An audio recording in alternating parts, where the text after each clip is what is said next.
कि श्री नारायण ने वृंदा का सतीत्व भंग किया और ये सब कहानी हुई, ये कहानी झूठी है। आपके शास्त्र में, हमारे हिंदू धर्म के पुराणों में अंग्रेजों के द्वारा, म्लेच्छों के द्वारा बहुत करेक्शन किया गया। जब म्लेच्छों ने हमारे पुराणों शास्त्रों को जला दिया, हमारे ऋषियों की लिखी हुई हस्तलिखित किताबों को जला दिया, तब आप इतिहास में जाएंगे तो कुछ पढ़े लिखे अंग्रेज ऐसे थे जो केवल यही काम करते थे कि कहाँ क्या करेक्शन किया जाए, जिससे हिंदू संस्कृति पाश्चात्य संस्कृति में परिणत हो जाए। तलाक, बलात्कार, ये शब्द सनातन धर्म की किसी डिक्शनरी में नहीं है, किसी डिक्शनरी में नहीं है। ये पाश्चात्य डिक्शनरी के शब्द हैं। तलाक, बलात्कार, ये शब्द हिंदू संस्कृति की डिक्शनरी के है ही नहीं। विचार करने वाली बात है, जो कृष्ण द्रौपदी के चीर को बढ़ाते हैं, जो कृष्ण निर्वस्त्र नहा रही गोपियों के वस्त्रों को लौटाते हैं, जो कृष्ण अबला की रक्षा करने वाले हैं, जिन कृष्ण ने सबरी, मीरा, कुंती का साथ दिया है, वो कृष्ण वृंदा का सतीत्व छीनने जाएंगे? कभी नहीं। ये नारायण पर बड़ा भद्दा आरोप है, ये मेरे नारायण पर बड़ा झूठा आरोप है। और जब से तुमने नारायण के सर पर लगाए हुए इस आरोप को सत्य मान लिया है, तब से तुम्हारी भक्ति भी कलंकित हो गई है। तुम्हारी भक्ति तब से कलंकित हो गई है। यही कारण है कि आज हिंदू धर्म के लोग खुली आंखों से देखते हैं और झांकियों में लोग पार्वती जी का अपमान करते हैं, सीता जी का, राम जी का अपमान करते हैं, महादेव को चिलम फूंकते हुए दिखाते हैं। ऐसे ऐसे गाने की तेरे कमर को सूती हाल है, उस पे राधा को नचाते हैं। तपस्विनी राधा का अपमान झांकियों में होता है, रासों में होता है, और उसको हम देखते हैं और मजे लेते हैं। एक झांकी निकल रही थी, मैं देख रही थी, उसमें शराब पी करके कुछ पतले पतले लड़के जनानी और आदमी बने हुए थे, और गणेश के पप्पा तुम्हारी भांग नहीं घोंटूंगी, तेरी भांग घोंटवे ते पहले मायके चली जाऊंगी, ऐसे डायलॉग बोले जा रहे थे। जिन भगवान की पूजा कर रहे हो, उन भगवान पर इतने गंदे डायलॉग सुनते हो, शोभा देता है? लेकिन ये हो रहा है, सनातन धर्म में हुआ है। और रही सही कसर, अब वो एक पिक्चर आई ना, उसने तो पूरा सत्यानाश ही कर डाला। उसमें तो राम जी चमगादड़ों से लड़ रहे हैं, उसमें तो रावण पुष्पक विमान में बैठ के नहीं, चमगादड़ पे बैठ के जा रहा है। सीता जी का घोर अपमान।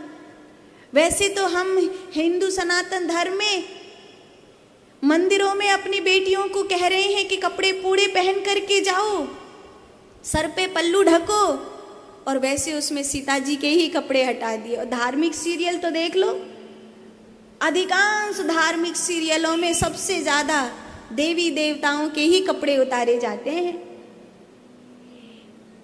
कौन सी ऐसी देवी होंगी जो इतने कम कम कपड़े पहन करके रहती होंगी? जब कोई हिंदू धर्म की नारी अपने सर पे पल्लू नहीं हटने देती है, तो मैया पार्वती जी को इतने कम कपड़ों में कैसे दिखा सकते हो तुम? ये संस्कृति का अपमान है, ये हमारे हिंदू धर्म का अपमान है कि भद्रकाली को हम सिगरेट पीती हुई दिखा रहे हैं और पोस्टर लगवा रहे हैं। ये अपमान है, ये घोर अपमान है। लेकिन सीरियल्स में, फिल्मों में, नाटकों में, छोटे नुक्कड़ रासों में, झांकियों में हमने इन अपमानों को खूब देखा है और खूब मजा लिया है। हमने अपने भगवान को कलंकित होते देखा है।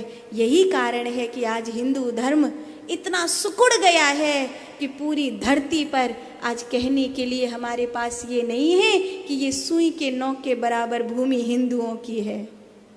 पूरी दुनिया में, पूरे धरती पर बता दो कहाँ आप कह सकते हो कि ये हिंदुओं की जगह है, ये सनातन धर्मियों की जगह है। एक समय ऐसा था जब धरती को अजनाब खंड, भरत खंड के नाम से जाना जाता था, तब पूरी धरती सनातन धर्म की थी। ऐसा क्या अपराध हुआ हमसे कि सब छिन गया, सब छिन गया। और कहने के लिए आज एक देश भी हमारे पास नहीं है।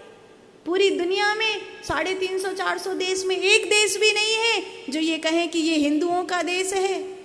जिस जगह पर 80 करोड़ हिंदू रहते हों, उनके पास ये ना हो कहने के लिए कि ये देश हिंदू राष्ट्र है। कम से कम पूरी दुनिया में भाई किसी को 150 देश मिले हैं, किसी को 60-70 देश मिले हैं, किसी को 2 देश मिले हैं, किसी को 5 देश मिले हैं, किसी को 25-50 देश मिले हैं। कम से कम इतनी बड़ी आबादी वाले हिंदू को एक देश तो मिलना चाहिए था। एक था, वो भी गांधी बापू ने छीन लिया। एक था, वो भी नहीं रहा, वो भी हमारे देश के महात्मा जी ने छीन लिया। ऐसे महात्मा आए हमारे देश में और उनकी औलादों ने पूरा सत्यानाश ही कर डाला। फिर आप जब कहीं पर कुछ कहने के लिए नहीं है, जब कहीं पर कुछ समझने के लिए नहीं है, तो विचार तो करना पड़ेगा ना कि ये क्यों हुआ है। इसलिए हुआ है क्योंकि हमने अपने भगवान का अपमान किया है। हमने अपने भगवान का अपमान होते हुए देखा है। गानों में, फिल्मों में, नाटकों में लोगों के मुंह से अपने गुरु की निंदा सुनी है हमने बड़े मजे से। हमने बड़े मजे से सुना है, साधु संतों का अपमान होते देखा है।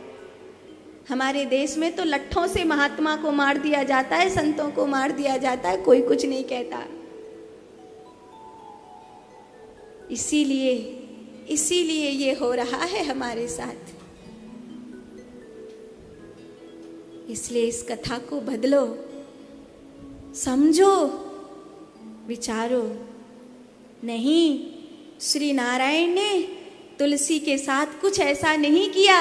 अगर ऐसा किया होता, विचारणीय है। आज की किसी भी नारी को देख लीजिए, अगर कोई पुरुष किसी नारी के साथ जबरदस्ती करता है और उसके सील को छीनता है, तो आप बता दीजिए क्या वो नारी उस पुरुष के साथ विवाह करेगी?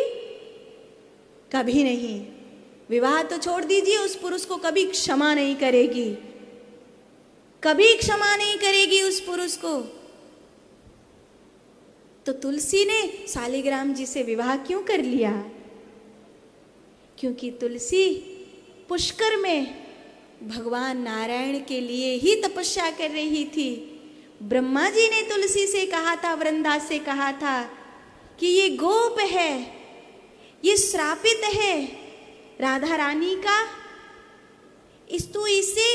इसे विवाह कर ले, इसे विवाह कर ले, तुझे नारायण प्राप्त होंगे। ब्रह्मा जी के कहने से तुलसी ने विवाह किया है शंखचूड़ से नारायण को प्राप्त करने के लिए।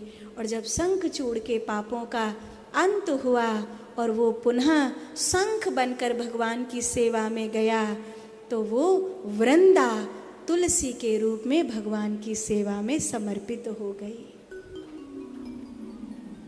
और भगवान ने शालिग्राम के रूप में तुलसी से विवाह किया। लोग कहते हैं ठाकुर जी ने पाप किया इसीलिए काले पड़ गए। नहीं भैया, ये बात बड़ी गलत है, ये कोई लॉजिक नहीं है। आपको मैं लॉजिक बताती हूँ, शास्त्रों लॉजिक बताती हूँ। तुलसी का पौधा एक औषधीय पौधा है, ये आप जानते हैं।